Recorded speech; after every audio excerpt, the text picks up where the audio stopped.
আসসালামু আলাইকুম। Technique easy এডুকেশনের পক্ষ থেকে নবম দশম শ্রেণীর শিক্ষার্থীদের জানাচ্ছি শুভেচ্ছা। আজকের পর্বে আমরা অনুশীলনীর যে নমুনা নৈবত্তিকগুলো আছে ওগুলো নিয়ে তোমাদের সাথে আলোচনা করব। কি বলছে দেখো তো, কোন ফুলে দ্বিগুচ্ছ পরাগদণ্ড থাকে। এখন পরাগদণ্ড কি জিনিস? পরাগদণ্ড যদি আমি আঁকি একটা ফুলের, সবার প্রথমে দেখো এটা আমি কি আঁকতেছি, একটা মাথার মতো অংশ, এটাকে আমরা বলবো গর্ভমুণ্ড। এরপরে একটা লম্বা দণ্ডের মতো অংশ, এটাকে আমরা বলতেছি গর্ভদণ্ড, এবং শেষে যে স্ফীত অংশটা এটাকে আমরা বলতেছি গর্ভাশয়। এই যে গর্ভাশয়ের পাশে তোমার এরকম থাকতে পারে লম্বা দণ্ডের মতো অংশগুলা, এগুলাকে আমরা বলতেছি হচ্ছে পুংদণ্ড, এবং পুংদণ্ডের মাথায় তোমার এরকম থলির মতো অংশ থাকতেছে, এগুলাকে আমরা বলতেছি হচ্ছে পরাগধানী বা পরাগথলি। এই যে পরাগথলি এবং পরাগদণ্ড, এই দুইটাকে একসাথে আমরা বলতেছি হচ্ছে পুংকেশর। এখন এই যে পুংদণ্ড এবং পরাগথলি, এটা যে জায়গাটা সংযুক্ত আছে এই জায়গাটাকে বলে যোজনী। তাহলে এই যে পরাগদণ্ড, এটা তোমার এরকম ভাবেও থাকতে পারে, কিছু ফুলের ক্ষেত্রে আমরা আবার এরকমও দেখতে পারি, দেখো যে তোমার গর্ভদণ্ডের সাথে এরকম সংযুক্ত থাকতেছে। এরকম বিভিন্ন ফুলে বিভিন্ন রকম দেখতে পারি। এই যে পরাগদণ্ডের এই অবস্থানটা, এগুলার উপর ভিত্তি করে, এগুলা দেখো একটা আছে, মানে একটা দণ্ডের উপর একটা থলি আছে, এরকমও থাকতে পারে। আবার অনেক সময় আমরা দেখি যে দুইটা পরাগদণ্ড একসাথে অবস্থান করতেছে, ওগুলাকে আমরা আবার কি বলবো, ওইটাকে আমরা বলবো হচ্ছে দ্বিগুচ্ছ পরাগদণ্ড। এরকম তোমার অবস্থানের উপর ভিত্তি করে এই পরাগদণ্ডটাকে আমরা বিভিন্নভাবে বলতে পারি। কি কি বলতে পারি দেখো তো, এইখানে এই যে দেখো একগুচ্ছ পরাগদণ্ড আমরা কই দেখতে পাই? জবা ফুলের ক্ষেত্রে। তোমরা জবা ফুল সবাই দেখছো, কিরকম থাকে, এরকম যে অংশটা গর্ভদণ্ড, তার উপরে তোমার এরকম একটা গুচ্ছে থাকতেছে। এই যে এক গুচ্ছে সবগুলো পরাগদণ্ড অবস্থান করতেছে, এজন্য এটাকে আমরা কি বলি?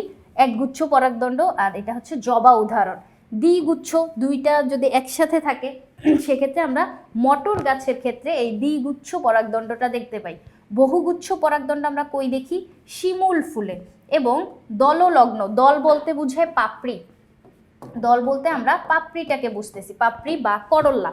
এই যে করল্লাটা, এগুলো যখন একসাথে তোমার সংযুক্ত থাকবে, লগ্ন বলতে আমরা সংযুক্ত থাকা বুঝাচ্ছি, তাহলে পাপড়ির সাথে সংযুক্ত, তখন এটাকে আমরা কি বলবো, মানে ধুতুরা ফুলের ক্ষেত্রে আমরা এটা দেখতে পাই। তাহলে এই জায়গাটায় দেখো তো কোন ফুলে দ্বিগুচ্ছ? জবাতে মাত্রই কি দেখলাম? জবাতে একগুচ্ছ পরাগদণ্ড অবস্থান করে। শিমুল ফুলে বহুগুচ্ছ, বহুগুচ্ছ। এরপরে মটর গাছে কি হয়? মটর গাছে হচ্ছে আমাদের দ্বিগুচ্ছ পরাগদণ্ড। তাহলে প্রশ্নে কি জানতে চাইছে? দ্বিগুচ্ছ পরাগদণ্ড থাকে কোথায়? থাকে মটর গাছের ফুলের ক্ষেত্রে আমরা দেখতে পাই। এরপরে আসো বায়ু পরাগী ফুল। এখন পরাগায়নের যে মাধ্যমটা, এটাকে আমরা বিভিন্ন ভাগে ভাগ করতে পারি। পরাগায়ন কি জিনিস? পরাগায়ন মানে হচ্ছে পরাগ সংযোগ। তার মানে কোনো একটা ফুলের পরাগরেণু অন্য একটা ফুলের গর্ভমুণ্ডে পতিত হয়ে যাওয়ার ঘটনাটাকে পরাগায়ন বলে। দেখো এটা আমি কি আঁকতেছি, এটা হচ্ছে একটা গর্ভমুণ্ড, গর্ভদণ্ড আর গর্ভাশয়। এর পাশে তোমার কি অবস্থান করতেছে? পুংস্তবক অবস্থান করতেছে। এখন এই ফুলের যে পুংস্তবকগুলো আছে, এখানে পরাগধানীর ভিতরে তোমার পরাগরেণু উৎপন্ন হবে। পরাগরেণু এইখান থেকে এই গর্ভমুণ্ডে এসে পতিত হতে পারে, একই ফুল থেকে হইতে পারে, অথবা এইদিকে মনে করো আরেকটা ফুল আছে, ওই ফুলের কাছ থেকে তোমার হচ্ছে পরাগরেণু এখানে গর্ভমুণ্ডে এসে পতিত হইল। যেভাবেই হোক কোনো একটা পরাগরেণু গর্ভমুণ্ডে পতিত হয়ে যাওয়ার ঘটনাটাই পরাগায়ন। এই যে পতিত হইল, পরাগায়ন সম্পন্ন হয়ে গেল। তাহলে আমাদের এখানে কি করা লাগবে? পরাগায়ন সম্পন্ন হওয়ার জন্য মাধ্যমটা কি এটা জানা লাগবে। বিভিন্ন মাধ্যম হইতে পারে, পাখির মাধ্যমে হইতে পারে, প্রাণীর মাধ্যমে হইতে পারে, পতঙ্গের মাধ্যমে হইতে পারে, তোমার পানির মাধ্যমে হইতে পারে, বাতাসের মাধ্যমে হইতে পারে, অথবা মানুষের মাধ্যমে। মানুষ এই যে ধরে গিয়ে তুমি একটা পরাগরেণু ধরে অন্য একটা ফুলে গর্ভমুণ্ডে বসায় দাও, হয়ে গেল পরাগায়ন। তাহলে বিভিন্ন মাধ্যমে কিন্তু পরাগায়ন সম্পন্ন হইতে পারে। যেখানে আমাদের এই যে বায়ু পরাগী, তার মানে মাধ্যমটা হচ্ছে এখানে বাতাস। যে সকল উদ্ভিদে বাতাসের মাধ্যমে পরাগায়ন সম্পন্ন হয় ওদেরকে আমরা বায়ু পরাগী উদ্ভিদ বা বায়ু পরাগী ফুল বলি। তাহলে এখানে মাধ্যমটা কি? মাধ্যম হচ্ছে আমাদের বায়ু। এখন বায়ু পরাগী ফুল বলতে এটার উদাহরণ আমরা ধান দিতে পারি। ধান গাছ আমরা সবাই দেখছি, কিরকম থাকে বলতো? ধানের যে ফসল, ওখানে অনেক অনেক ধান গাছ একসাথে থাকে। যখন বাতাসের ফ্লোটা আসতেছে, ধরো এই দিক থেকে বাতাস আসতেছে, তখন সবগুলা ধান গাছ এরকম ঢেউয়ের মতো করে দোল দোল দিয়ে ওঠে না? সেক্ষেত্রে এই যে ধান গাছগুলা এরকম করে ধরো বাতাস আসতেছে, তখন এই ধান গাছগুলা কি তোমার আকারে দেখতে অনেক বেশি বড় হয়? মানে ধানের যে ফুলটা ওইটা তো আকারে একটু বড় হয় না। তাহলে এই যে বড় হওয়ার বৈশিষ্ট্যটা এটা কিন্তু আমাদের বায়ু পরাগের ক্ষেত্রে দরকার নাই। ধানের গর্ভমুণ্ডটা কিরকম হয় দেখো, তোমার এরকম কাটার মতো হয়। এই যে অংশটা এরকম শাখা প্রশাখা, কাটার মতো না, মেনলি শাখা প্রশাখা থাকে। এই যে শাখা প্রশাখাগুলা তোমার থাকতেছে, যখন পরাগরেণু উড়ে উড়ে আসে তখন এই শাখা প্রশাখাগুলোর সাথে আটকায় যেতে পারে। এটা হচ্ছে বায়ুপরাগী ফুলের একটা বৈশিষ্ট্য। ওর গর্ভমুণ্ডটা কিরকম হবে? শাখাযুক্ত হবে। এই শাখাতে তোমার পরাগরেণু আটকায় যাবে এবং মাঝখানের যে অংশটুকু, এই যে মুন্ডটা, গর্ভমুণ্ডটা হবে আঠালো, যার কারণে পরাগরেণু এই যে শাখার মতো অংশ আর মাঝখানে হচ্ছে তোমার আঠালো, পরাগরেণু বাতাসে যখন উঠতেছে তখন এই জায়গায় স্টাক হয়ে যেতে পারে। তাহলে এই যে দেখো গর্ভমুণ্ড আঠালো হওয়ার কথাটা, এটা কিন্তু আমরা নিতে পারি, কারণ ধানের ক্ষেত্রে এই গর্ভমুণ্ডটা মাঝখানে এই জায়গাটা আঠালো। এরপরে এই জায়গাটায় পরাগায়ন কিভাবে সম্পন্ন হচ্ছে? বাতাসের মাধ্যমে। এই যে বাতাস বয়ে গেল, পরাগরেণু এসে ওই শাখাগুলোর সাথে অথবা এই যে আঠালো অংশটার সাথে আটকায় গেল। তাহলে এইখানে কি তোমার কোনো পোকামাকড়কে মধুগ্রন্থির মাধ্যমে আকর্ষণ করার কোনো ব্যাপার আছে? যে আমরা জানি যে পিঁপড়া, মৌমাছি, তারপর প্রজাপতি, ওরা ফুলে এসে বসে কেন? মধু খাওয়ার জন্য। সেক্ষেত্রে ধান গাছে তো কোনো পোকামাকড় এসে বসার কোনো দরকার নেই, কারণ এখানে পরাগায়ন তোমার বাতাসের মাধ্যমে হচ্ছে। ওদের তো মধুগ্রন্থি থাকার দরকার নাই, কারণ মধুগ্রন্থি থাকলে পতঙ্গরা এসে মধু খাইতে বসবে, তাহলে পতঙ্গের মাধ্যমে তো এখানে পরাগায়ন সম্পন্ন হচ্ছে না। তাহলে মধুগ্রন্থি অনুপস্থিত বলছে, তার মানে ধান গাছের ক্ষেত্রে মধুগ্রন্থি থাকে না। হ্যাঁ, এটা আমরা জানি সঠিক, কারণ ধান গাছে মধুগ্রন্থি থাকার কোনো দরকারই নেই, কারণ পতঙ্গ এখানে আকর্ষিত করার কোনো দরকার নেই আমাদের। তাহলে বায়ু পরাগী ফুলের ক্ষেত্রে বা ধান গাছ কল্পনা করলেই তুমি বুঝতে পারতেছো কোন দুইটা।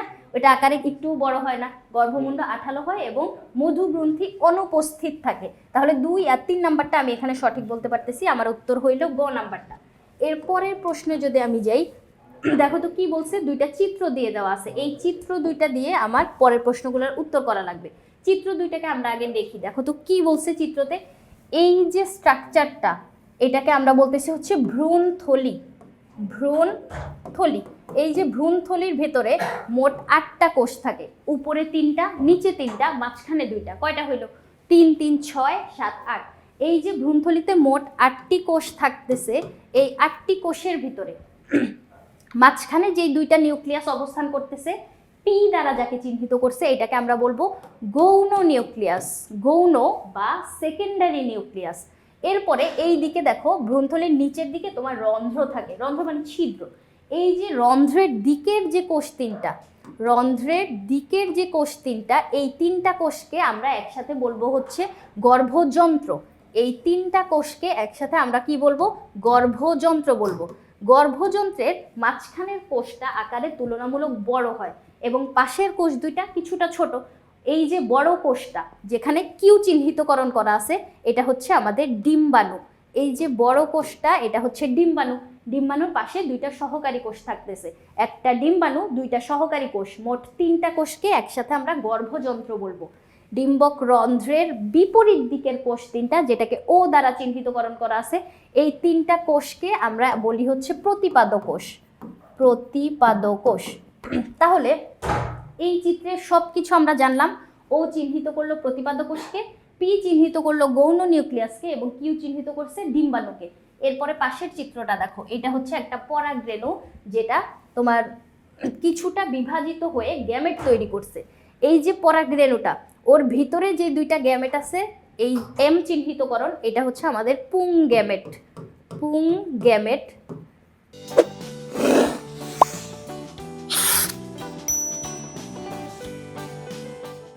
এইখানে দেখো এম চিহ্নিত যে অংশটা, এটা কি 2টা পুং গ্যামেট আমাদের এখানে তৈরি হয়েছে। এই 2টা পুং গ্যামেট পরবর্তীতে আমাদের নিষেকে মানে প্রয়োজনীয় ভূমিকা পালন করবে, গুরুত্বপূর্ণ ভূমিকা পালন করবে। মানে ওদের 2জনকে ছাড়া কিন্তু নিষেক কখনোই সম্পন্ন হইতো না।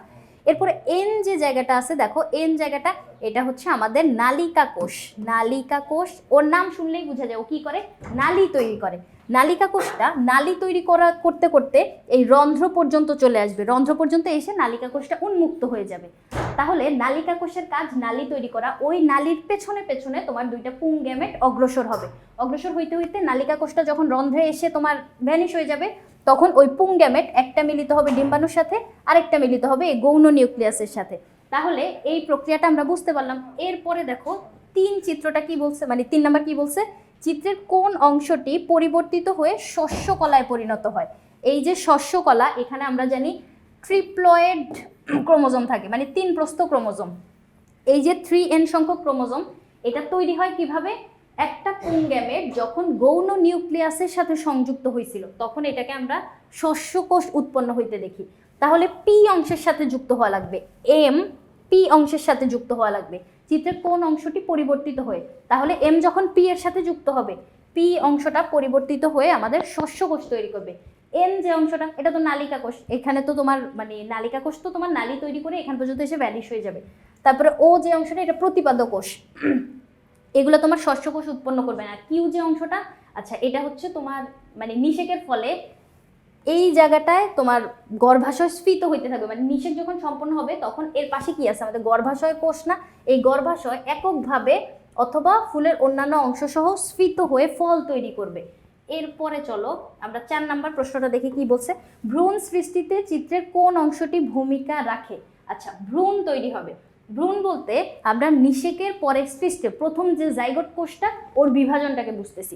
আমরা কি জানি, এক প্রস্থ ক্রোমোজোম মানে বাবা থেকে আসে, বা উদ্ভিদের ক্ষেত্রে আমরা কি বলবো পুং গ্যামেট থেকে আসতেছে, আর এক প্রস্থ হচ্ছে স্ত্রী গ্যামেটের ভিতর থাকতেছে। এই যে এন আর এন এটা সংযুক্ত হইলে 2n তৈরি করতেছে। এই যে জাইগোটটা নিষেকের ফলে সৃষ্ট প্রথম কোষটা হচ্ছে জাইগোট। জাইগোট যখন আবার বিভাজিত হবে তখন আমরা ভ্রূণ সৃষ্টি হইতে দেখব। তাহলে কোন অংশটা এখানে ভূমিকা রাখলো, এম আমাদের কি ছিল, এম হচ্ছে আমাদের পুং গ্যামেট আর কিউ কি ডিম্বাণু, পুং গ্যামেট আর ডিম্বাণু। এই জায়গায় পুং গ্যামেট আর ডিম্বাণু মিলিত হইল।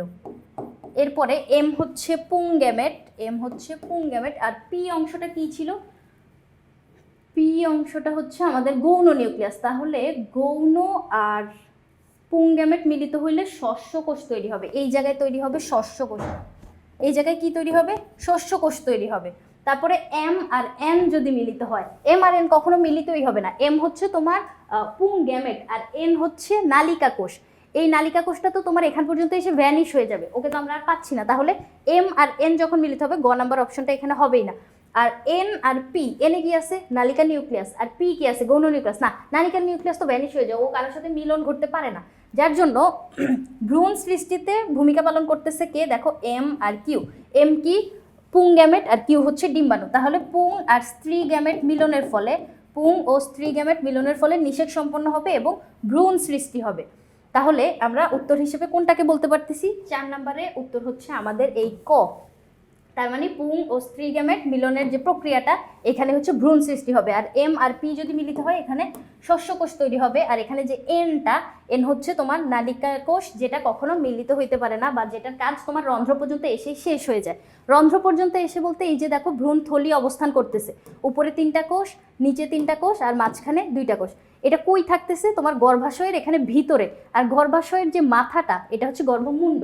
গর্ভমুণ্ডে যখন পরাগরেণু এসে পড়তেছে তখন পরাগরেণুটা কি করতেছে, যে নালিকা কোষ তৈরি করতেছে। নালিকা কোষটা এভাবে গর্ভদণ্ড ভেদ করে এখান পর্যন্ত চলে আসতেছে, ডিম্বক রন্ধ্র পর্যন্ত।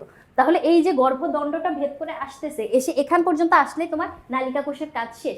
তাহলে এন যে অংশটা, এটা কারোর সাথে মিলিত হচ্ছে না, এটা শুধু নালী তৈরি করার কাজটা করতেছে। তাহলে আশা করি বুঝাইতে পারছি। পরবর্তী পর্ব দেখার আমন্ত্রণ রইল। ধন্যবাদ সবাইকে।